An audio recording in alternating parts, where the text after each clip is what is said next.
ZPHS తేలింపల్లి దూరంపూర్ మండలం. ఈరోజు మనము 9వ తరగతి యొక్క భౌతిక రసాయన శాస్త్రంలోని 12వ పాఠం ధ్వని పాఠంలో చివరి భాగాన్ని మనం నేర్చుకున్నాం. ఇంతకుముందు తరగతిలో మనము ఈ ధ్వని పాఠానికి సంబంధించి ధ్వని యొక్క ప్రసరణ, ఉత్పత్తి, ధ్వనిలో తరంగాలు ఏ విధంగా ప్రయాణం చేస్తాయి, తర్వాత తరంగాలలోని రకాలు, ఇవన్నీ కూడా నేర్చుకున్నాం. దాంతోపాటుగా ధ్వని తరంగ లక్షణాలు, సంగీత ధ్వనుల లక్షణాలు, తర్వాత ధ్వని యొక్క పరావర్తనం గురించి తెలుసుకున్నాం. ఆ ధ్వని యొక్క పరావర్తనం యొక్క ఉపయోగాలు ఏంటో మనం ఇప్పుడు తెలుసుకున్నాం. బహుళ పరావర్తన ధ్వని యొక్క ఉపయోగాలను తెలుసుకున్నాము. దీంట్లోనే అర్థం బహుళ పరావర్తనము అంటే ధ్వని ఎక్కువ సార్లు పరావర్తనం చెందడం వల్ల ధ్వని యొక్క ఆ లక్షణం వల్ల ఉపయోగాలు ఏంటో మనం ఇప్పుడు తెలుసుకున్నాము. దీంట్లో మొదటి ఉపయోగం మెగాఫోన్, లౌడ్ స్పీకర్ మరియు హారన్.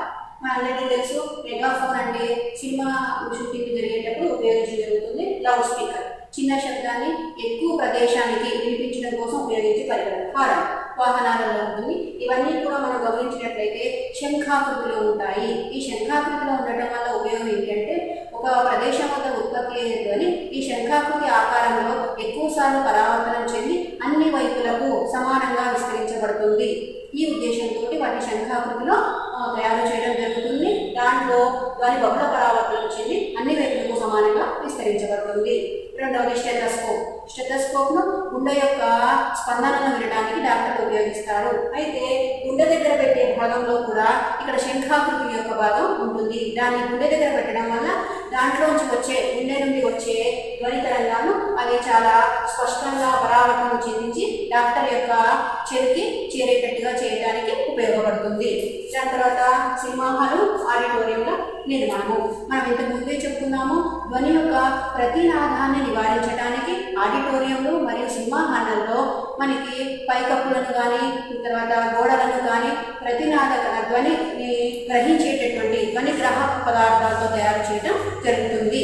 అయితే ఇక్కడ కూడా సినిమా హాల్, ఆడిటోరియంలలో ధ్వని పరావర్తనము అన్ని వైపులకు సమానంగా ఉండే విధంగా నిర్మించడం జరుగుతుంది. కొన్ని చోట్ల ఈ భవంతుల యొక్క పైభాగాలను వలయాకారంలో కూడా నిర్మించడం జరుగుతుంది. దీనివల్ల ధ్వని పరావర్తనం బాగా జరిగి అన్ని వైపులకు ధ్వని అనేది సమానంగా విస్తరించబడడానికి అవకాశం ఉంటుంది.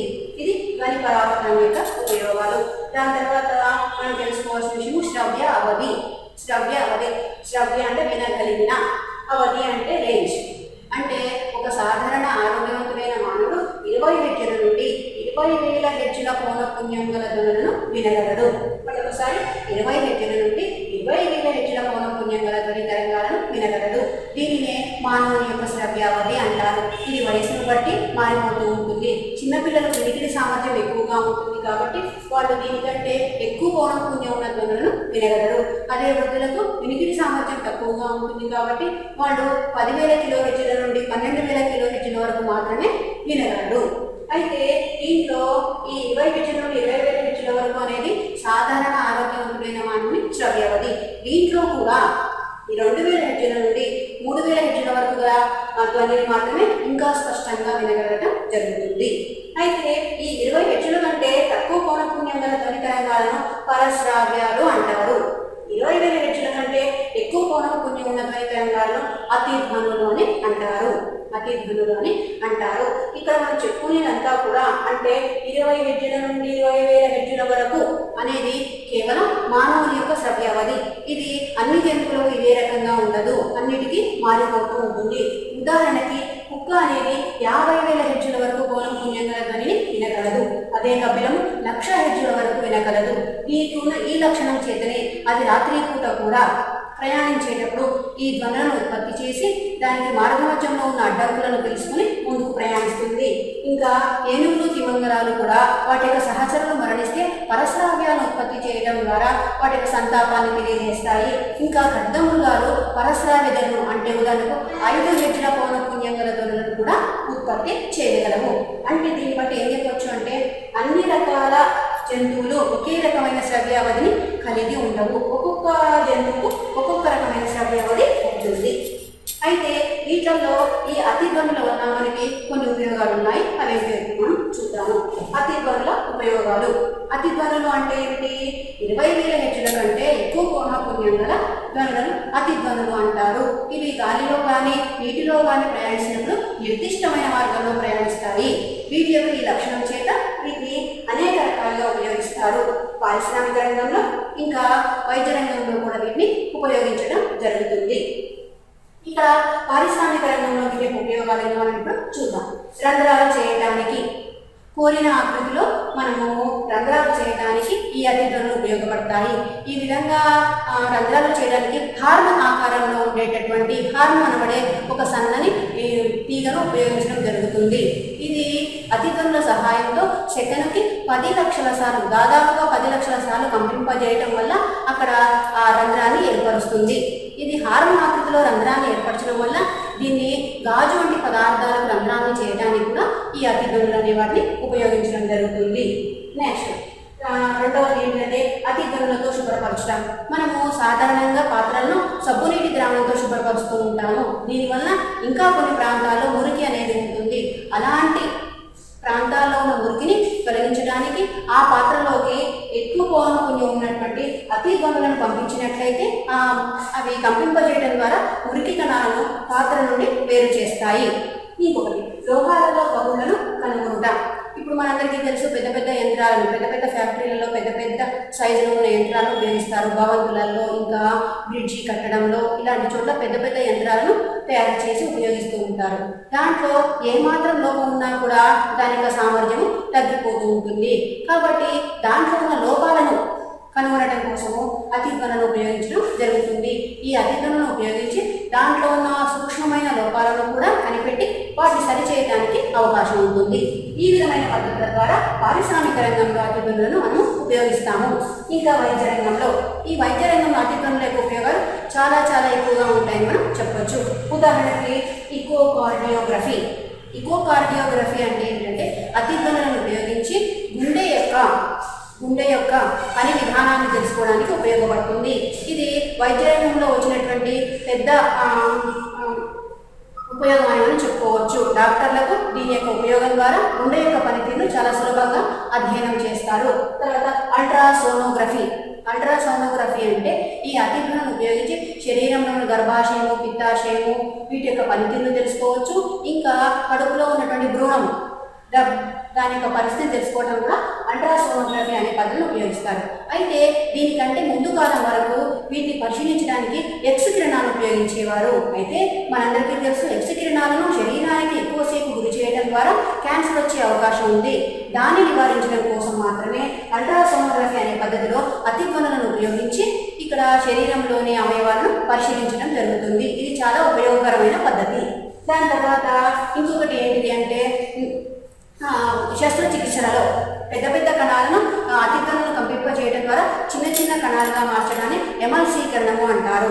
ఈ పద్ధతిలో మనము అతిధ్వనులను ఉపయోగిస్తాము. మూత్రపిండాల్లో ఏర్పడేటువంటి మలినాలను అది ఎక్కువ సైజులో ఉన్నట్లయితే వాటిని అతిధ్వనులను పంపించడం ద్వారా చిన్న చిన్న ముక్కలుగా చేస్తారు. అవి మూత్రం ద్వారా బయటికి వెళ్ళిపోతాయి. దీని ద్వారా మూత్రపిండంలో ఉన్న రాళ్లను శస్త్రచికిత్స చేయకుండానే కరిగించడానికి అవకాశం ఉంటుంది. ఇది వైద్య రంగంలో అతిధ్వనుల యొక్క ఉపయోగాలు. అతిధ్వనుల యొక్క ఇంకా అన్నిటికంటే పెద్ద ఉపయోగం ఏమిటి అంటే సోనార్. SONAR. ఈ సోనార్ అంటే ఏమిటో దీని గురించి మనం ఇప్పుడు తెలుసుకున్నాం. సోనార్ అంటే ఏమిటి అంటే సముద్రాల యొక్క లోతును కనుక్కోవడం కోసము, సముద్రాల యొక్క లోతును తెలుసుకోవడం కోసము ఉపయోగించే పరికర వ్యవస్థను సోనార్ అని అంటారు. దీంట్లో ముఖ్యంగా అతిధ్వనులను ఉపయోగించడం జరుగుతుంది. Sound navigation and ranging. దీని పేరు సౌండ్ నావిగేషన్ అండ్ రేంజింగ్. దీని ద్వారా సముద్రాల్లో మునిగి ఉన్నటువంటి సబ్మెరైన్లు కానీ, తర్వాత సముద్రం లోపల జీవించే చేపల యొక్క, తర్వాత కొన్ని రకాల జీవరాశుల యొక్క జీవన విధానాన్ని తెలుసుకోవడం కానీ, ఇట్లాంటి వాటిని తెలుసుకోవడం కోసము ఈ సోనార్ అనే వ్యవస్థను ఉపయోగించడం జరుగుతుంది. ఈ పద్ధతిలో సముద్రంలో యొక్క లోతులను కానీ తెలుసుకోవడానికి ఉపయోగించే ఈ పద్ధతిని ఈకో రేంజింగ్ అని కూడా అంటారు. ఈకో రేంజింగ్ అని కూడా అంటారు. దీంట్లో అసలు కనుక్కునే విధానం ఏమిటో క్లుప్తంగా చెప్తాను. ఇప్పుడు సముద్రం యొక్క పైభాగంలో ఇలా పడవ ఉంటుంది. దాంట్లో ఒక ప్రసారం ద్వారా ఆ అతి ధ్వనులను సముద్రంలోకి విడుదల చేయడం జరుగుతుంది. సుమారుగా 1,00,000 హెర్ట్జ్ల పౌనఃపున్యం ఉన్నటువంటి అతి ధ్వనులను విడుదల చేయడం జరుగుతుంది. ఇది సముద్రంలో ప్రయాణిస్తున్నప్పుడు ఎక్కడైనా ఒక దగ్గర ఒక తిమింగలం ఉంది అనుకున్నాం. ఈ తిమింగలము ఇక్కడ ఉంది, అది ఎంత దూరంలో ఉందో తెలుసుకోవాలని ప్రయత్నం చేస్తున్నాను. ఈ ప్రసారం ద్వారా ఉత్పత్తి అయిన అతి ధ్వనులు ఇలా ప్రయాణించి దీని దగ్గరికి రాగానే ఇది అడ్డుకుంటుంది. అప్పుడు ఏమవుతున్నది? పరావర్తనం చెందుతుంది. పరావర్తనం చెంది మళ్ళీ వెనుకకు మరలి ప్రయాణిస్తుంది. అప్పుడు ఈ పడవలో ఉన్నటువంటి ఇది ప్రసారుడు, ఇది గ్రాహకం. ఈ గ్రాహకం ఏం చేస్తుంది? ఈ అతి ధ్వనులను మరలా గ్రహిస్తుంది. ఇది ఇక్కడ నుంచి బయలుదేరి ఇక్కడికి వచ్చి మళ్ళీ వెనుకకు రావడానికి ప్రయాణించిన దూరాన్ని, పట్టిన కాలాన్ని పరిగణలోకి తీసుకొని అది ఇక్కడ ఈ తిమింగలం అనేది ఎంత దూరంలో ఉంది అనే విషయాన్ని శాస్త్రవేత్తలు కనుగొనడానికి ఈ పద్ధతి అనేది ఉపయోగపడుతుంది. దీన్ని సోనార్ అని అంటారు, సౌండ్ నావిగేషన్ అండ్ రేంజింగ్. ఈ పద్ధతిలో సముద్రాల యొక్క లోతును, భూగర్భంలో ఉన్నటువంటి పర్వతాల గురించిన సమాచారాన్ని తెలుసుకోవడం కోసము ఈ సోనార్ అనే వ్యవస్థ ఉపయోగపడుతుంది. దీన్ని ఈ పద్ధతి ఈకో రేంజింగ్ అని కూడా అంటారు. ఇది అతి ధ్వనుల వల్ల ఉన్నటువంటి ఇంకొక రకమైన ఉపయోగము. దీంతో మనకు ఉన్నటువంటి ధ్వని అనే పాఠం పూర్తయినది. ఈ పాఠంలో ఉన్న ముఖ్యాంశాలను మనం ఇప్పుడు ఒకసారి చూద్దాం. ముఖ్యాంశాలు: బహుళ పరావర్తన ధ్వని యొక్క ఉపయోగాలు, మెగాఫోన్, లౌడ్ స్పీకర్ మరియు హారన్, స్టెథోస్కోప్, సీమాహాలు మరియు ఆడిటోరియాల నిర్మాణాలు. నెక్స్ట్ శ్రవ్య అవధి. మానవుని శ్రవ్య అవధి 20 హెర్ట్జ్ల నుండి 20,000 హెర్ట్జ్లు. 20 హెర్ట్జ్ల కంటే తక్కువ పౌనఃపున్యం ఉన్న వాటిని పరశ్రావ్యాలు అంటారు. 20,000 హెర్ట్జ్ల కంటే ఎక్కువ పౌనఃపున్యం గల వాటిని అతి ధ్వనులు అని అంటారు. ఈ అతి ధ్వనుల ఉపయోగాలు: పారిశ్రామిక రంగంలో రంధ్రాలు చేయుటకు మరియు కావలసిన ఆకృతులలో వస్తువులను కోయుటకు, ఇంకా శుభ్రపరచుటకు, లోహాల పగులను కనుగొనటకు అతి ధ్వనులను ఉపయోగిస్తారు. వైద్య రంగంలో శరీర అంతర్గత అవయవాలను చిత్రీకరించడం, అల్ట్రాసోనోగ్రఫీ, ఇంకా ఇకోకార్డియోగ్రఫీ. నెక్స్ట్ శస్త్రచికిత్సల్లో ఉపయోగిస్తారు. నెక్స్ట్ ఫైనల్గా sonar, sound navigation and ranging. సముద్రం లోపల ఉన్నటువంటి వస్తువుల యొక్క ఉనికిని తెలుసుకోవడం కోసము ఈ వ్యవస్థను ఉపయోగిస్తారు. దీంట్లో కూడా అతి ధ్వనులను ఉపయోగిస్తారు. సముద్రాల లోతును తెలుసుకునేందుకు, సముద్రంలో ఉన్న పర్వతాలను కనుగొనేందుకు ఈ పద్ధతి వాడతారు. ఈ పద్ధతిలో దూరాలను కనుగొనటాన్ని ఏమంటారంటే ఈకో రేంజింగ్ అని అంటారు. దాని యొక్క క్లుప్తమైన పద్ధతి మనకి ఇక్కడ పదం ద్వారా చూపించడం జరిగింది. దీంతో మనకు ఉన్నటువంటి ధ్వని పాఠం అనేది పూర్తి అయినది. Thank you.